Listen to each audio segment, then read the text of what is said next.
259장 빛의 사자들이 하나님 말씀 여호수아서 1장입니다. 여호수아서 1장 1절에서 끝절까지 말씀 교독합니다. 1절 말씀 제가 먼저 받들어 봉독드립니다. 여호와의 종 모세가 죽은 후에 여호와께서 모세의 시종 눈의 아들 여호수아에게 일러 가라사대 네 종 모세가 죽었으니 이제 너는 네 모든 백성으로 더불어 일어나 이 요단을 건너 내가 그들 곧 이스라엘 자손에게 주는 땅으로 가라. 너희가 하나님의 성전인 것과 하나님의 성령이 너희 안에 거하시는 것을 알지 못하느냐. 모든 정사와 권세와 능력과 주관하는 자와 이 세상과 오는 세상 일컫는 모든 이름이 뛰어나게 하시고 또 만물을 그 발 아래 복종하게 하시고 그를 만물 위에 교회의 머리로 주셨느니라. 교회는 그의 몸이니 만물 안에서 만물을 충만케 하시는 자의 충만이니라.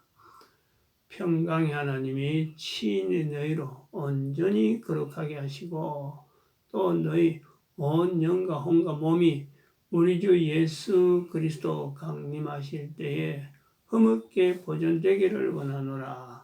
너희를 부르시는 이는 미쁘시니 그가 또한 이루시리라. 2020년 오늘 2월 26일 수요일입니다. 2012년 연대 가는 이것을 우리가 모든 인류들이 알아야 되죠. 모든 인류들이. 지금은 대한민국 국민들도 잘 모르고 있습니다. 국가 역사 정체성을 통해서 교회가 국가를 향해서 전 인류를 향해서 명령하는 시대, 임마누엘을 찾아내라. 임마누엘을 고백하라. 예수님이 다시 오실 때가 얼마 안 남았다. 시간이 임박하다. 대한민국이 모델 국가라고 그랬습니다. 대한민국 모델 국가. 대한민국이 모델 국가 되는 그 어떤 기본적인 단계가 있죠. 단계가 2012년도에 이스라엘을 근거로 해서 이스라엘 해방과 대한민국 강복 그리고 유엔의 결성 요거 자체가 같은 연도에 난 것을 2012년에 의미를 연결한 거죠. 그래서 이런 의미가 연결된다는 것 자체에서 더 이상 인류는 더 가면 안 된다. 이대로 가면 안 된다. 이대로 가면 안 된다의 또 의미는 바로 1500년간 교황제도 590년부터 남기는 1500년간의 이 교황제도가 잘못된 건데 여전히 온 인류는 교황제도를 통해서 마치 교황이 하나님의 자리에 있는 듯한 이것이 그런가죠? 연결됩니다. 왜 그러냐면 유엔의 결성이라는 것 자체는 바로 교황제도를 모방하는 거란 말이지. 교황제도를 무시하고 교황제도에 버금가는 또 다른 어떤 제도를 만들려고 시도를 하다가 국제연맹도 있었고 그 다음에 유엔이 결성되어지는 그것이 바로 전쟁으로 말미암아 되냐. 전쟁. 즉 전쟁으로 세워지는 겁니다. 전쟁으로 세워진다는 것은 또다시 인류로 하여금 전쟁의 이 분위기를 넣을 수 있는 이 요소가 있단 말이죠. 그럼에도 불구하고 유엔 제도를 통해서 국가라고 하는 이 제도가 국가 단위가 하나의 형성이 되어지죠. 그래가지고 한 70년이 지나오는데 지금에 이런 흐름에 따라서 국가에서 정체성이라 하는 이 대한민국에서 선포가 되어지는데 이 교회는 이제 이때는 새로운 복음으로 다시 오시는 예수 그리스도 앞에 우리가 준비하는 때이기 때문에 임마누엘을 국가에서 정체성을 통해서 임마누엘을 고백하는 것을 요구한다. 그래서 이 대한민국이 모델되어지는 또 다른 하나는 바로 박근혜죠. 박근혜. 2012 박근혜. 2012 박근혜가 탄핵이 당해서 유치장에 들어갈 때에 그 점에서 이것이 선포됐습니다. 유치장에 들어가고 난 뒤에 선포된 겁니다.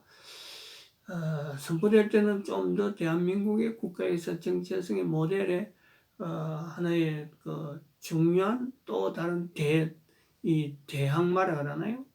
대치되는 그 내용이 문재인이잖아, 문재인. 처음에는 단순하게 이론적으로만 이야기했습니다. 박근혜와 문재인의 그 뭐 전직이고 후임인데 이것이 대한민국 역사에서 가지는 그 내용은 같은 자석이지만 같은 자석에 있지만은 절대 만나서는 안 되는 극과 극이죠. 극과 극. N과 S극이요. N과 S극.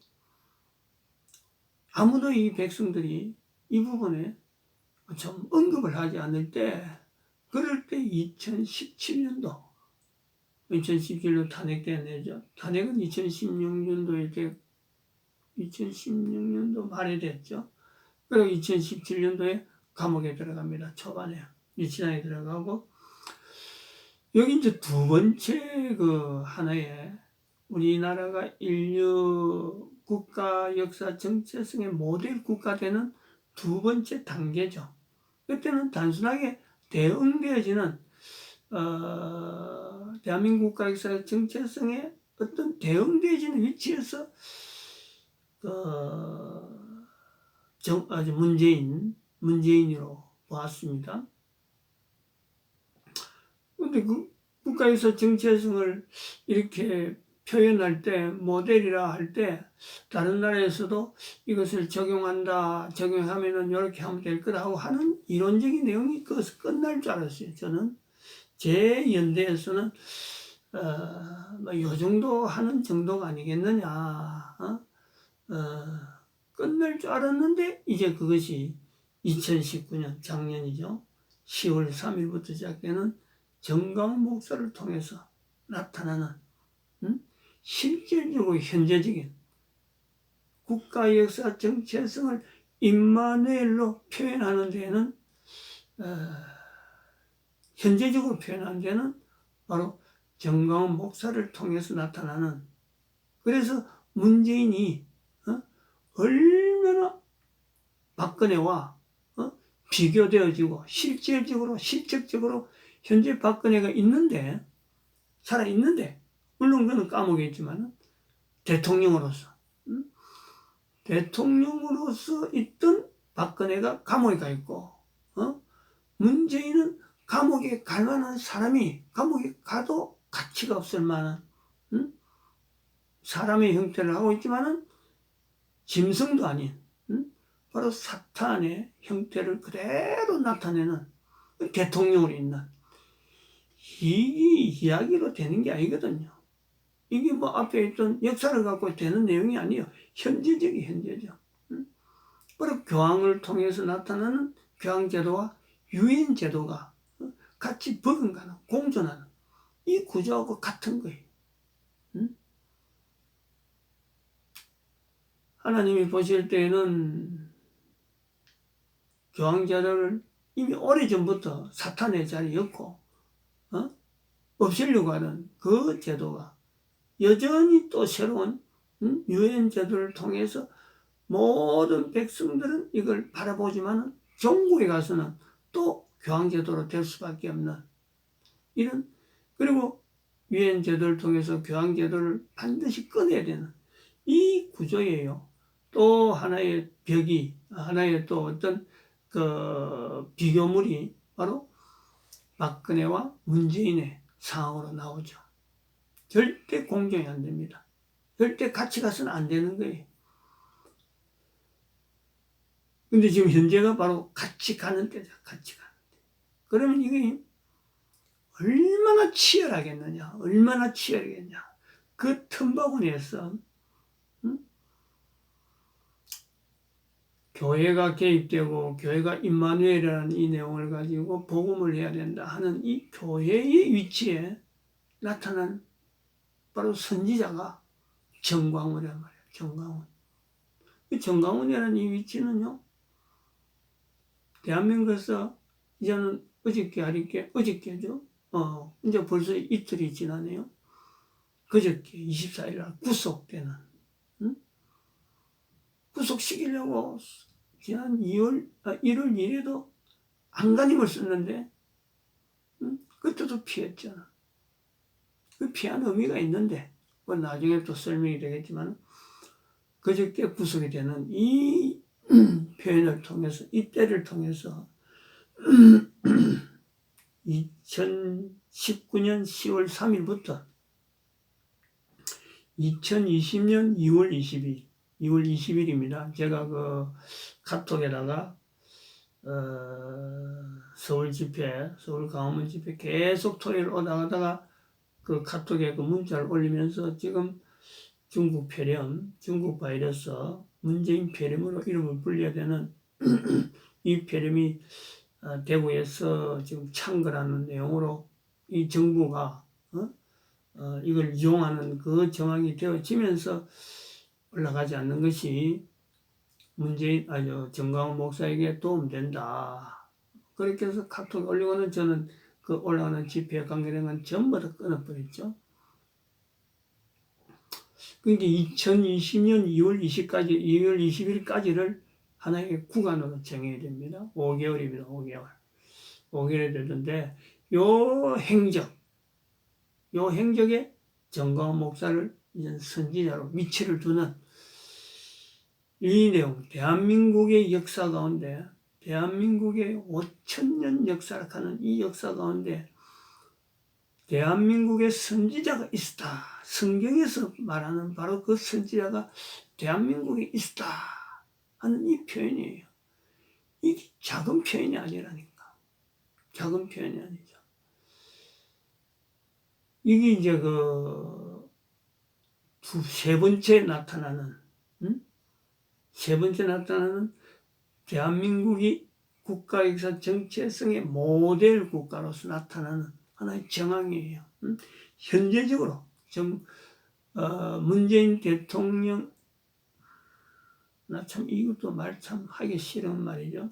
문재인이 사탄의 행적을 통해서 대통령 자리에 있는 이때에 정강훈 목사가 선지자가 되어야지. 이건 필연이잖아요. 사탄을 할 수 있는 것은요, 선지자밖에 없어요. 그것을 또 여기서 인정을 해주는 거죠. 인정을 해주는 거, 여기서 인정이라는 건 뭐 제가 인정해 준다 하는 그런 내용이 아니고 기록으로 남기는 거죠. 지금 여기 기록으로. 아무도 지금 정강훈 목사를 선지자로 인정해서 남기는, 물론 또 다른 매체를 다른 누군가는 또 있을 수가 있습니다. 저와 같이 또 조용하게 바라보면서 하나님의 섭리 가운데 우리 여기 여호수아서 성경을 이야기할 때 그랬잖아요. 여호수아서 1장을 할 때 여호수아는 군인이다. 근데 글로 남겨져 있어서 우리는 이 성경을 보는데 글로 남긴 자 누굴까? 여호수아는 절대로 아니라 절대로 될 수가 없죠. 물론 부분적으로 여호수아가 이 글을 일부분 남길 때는 있겠지. 몇몇 내용은 있지만은 이 전쟁의 기록에 있는 여호수아의 내용을 여호수아가 기록하지는 않는다. 여호수아 옆에 또 하나의 눈의 아들 모세의 시종 눈의 아들 여호수아가 있듯이 여호수아 옆에 여호수아를 바라보면서 글을 남긴 분명히 그 사람을 통해서 성경이 되어지게 하잖아요. 이 정강훈 목사를 선지자로 보는 중요한 의미에 우리가 있단 말이죠. 이 선지자를 보는 입장에서 남겨지는 이 흔적들, 자료들, 이거 안 남기면요, 그 선지자를 누가 인정하겠어요? 어떻게 그 행적에 대해서 후대 사람들이 알게 되고 또 대한민국 국가에서 정체성의 모델이라고 하는 이 내용이 어떻게 연결되겠어요? 그러므로 하나님께서 필연적으로 남긴다. 지금은 제 혼자밖에 연결이 안 되니까 좀 제가 열에 한 남긴다 하지만은 또 다른 자료가 분명히 존재한다. 그래서 서로 증거가 되는 거죠. 하나님 쓰시는 방편은 늘 그래요. 혼자서 하나만 갖고 이렇게 나타나지 않거든요. 그런 것을 앞으로 계속해서 정광훈 목사에 대해서 나타낼 건데, 어제는 제가 이 일기장 노트를 일부 하나 샀고, 어제 비 오는 날인데 하루 종일 앉아가지고 정광훈 목사에 대한 구속과 관계된 여러 가지 자료들을 이렇게 노트에 해놨어요. 그래서 새벽에 제가 이 노트를 중심해서 어제 기록한 그 노트의 내용을 중심해서 사실은 정광훈 목사의 그 선지화된 것을 남겨야 되는 그 어떤 의무도 있고, 그것은 또 시대적으로 전 인류에게 나타낼 메시지이기도 하죠. 정황이 다양한 내용들로 아마 다양한 내용들이 기록한 내용도 어제도 뭐 되니까 한 장, 두 장, 습장, 습장 다니니까 7페이지에 해당되는 글씨로 제가 요즘은 이런 거 거의 대부분 펜으로 안 쓰고 인터넷 PC로 자료를 남기기 때문에 글자를 안 써요. 그래서 안 쓰던 글씨라서 그동안 이 일기를 언제부터 안 썼냐 그러면은 요번에 정광훈 목사 때문에 내가 앞에 2월 24일 어제부터 월요일부터 자료를 남기다가 어제는 하루 종일 일곱 페이지에 대한 글씨를 남겼는데, 자, 2019년 1월 달에 쓰고 적어놨던 일기장이거든. 그때도 간간히 쓰던 내용인데 어제는 아예 노트를 하나 새로 사가지고 하려고 지금 기존 쓰던 노트의 마지막 부분에 지금 와 있어가지고 이걸 남깁니다. 이것이 대한민국의 국가에서 정체성의 모델 국가라 하는 것에 하나의 또 모델적인 내용이 있어요. 우리가 오래전에 이야기했습니다. 창세기 1장 할 때 이야기했는지, 안 그러면 저 선지서 하면서 1025 그룹에서 했는지, 이런 이야기를 했습니다. 성경이라고 하는 이 내용을 우리가 볼 때, 방금 요수아라고 하는 이 부분에서도 언급했지만, 모세도 마찬가지죠. 모세 오경이라 하지만은, 모세가 기록한 내용, 분명히 요수부터 기록될 것이다 하고 하지만은 모세가 아무래도 기록하지 못하는 부분이 있잖아요. 그거는 바벨탑 사건하고 관계된 바벨탑 이전의 사건이잖아요. 바벨탑 이전에. 그리고 노아 홍수 이전에 도대체 누가 기록을 남겼겠어요? 노아 홍수 이전에 있었던 노아의 홍수 사건 누가 기록으로 남겼겠어요? 에덴 동산에 있는 내용 누가 기록으로 남겼어요? 노아 외에는 없어요. 이거는 분명한 성경일에 누가 기록했을 것이다 하고 남겨지는 자료가 분명하지만은 또 그런 걸 통해서 기록을 다른 사람이 알려주지만은 우리가 알고 있는 내용하고 다르게 들어가면 구체적으로 들어가면요. 이런 구분구분해 성경이라고 하는 것이 형성되어지는 데는요. 우리가 배워서 아는 거하고 달리 개인이 이것을 깨뜨려야 될 또 다른 성경의 기록자가 있을 수가 있다. 요거하고 연결해서 성경의 기록으로 남긴 문자로 해서 남기는 내용이 AD 많아봐야 70년이죠. 사도 바울의 표현을 하면 AD 70년 이전에는 성경의 기록으로 남아 있을 수 있다. 그 이전의 내용을 성경의 신약에 AD 70년 사건이 없으니까 아주 중요하게 보는 연대인데 기록으로 남겨져 있잖아요. 그리고 2012년까지 아니면 이스라엘의 그 해방을 두고 있는 1945년까지 이때까지의 기록을 누가 남겨야 되느냐 또 하나의 숙제란 말이야. 그리고 1945년부터 예수님 오실 때까지 기록은 누가 남겨야 되느냐. 이런 하나의 성경의 흐름에서 성경이 계속 있어야 될 필요가 있기 때문에 성경적인 이치의 근위를 가지고 인류가 후대 사람들에게 계속해서 알려져야 될 이 어떤 일은 누가 해야 되느냐. 요거는 그때 제가 자료를 남겼습니다. 하나는 이스라엘이 맡아야 될 분야가 있다. 이스라엘이 2500여 년간 저들의 방황생활이 하나님 앞에서 분명히 성경적인 이치가 있다. 아마 요거 발표를 내가 2012년에 했을지 모르겠어요. 그때 요 내용을 같이 발표했을지 모르겠어요. 그럼 주일 예배에 2012년도 주일 예배분에 보면은 이 자료가 남아있을 거라. 그 다음에 연결해서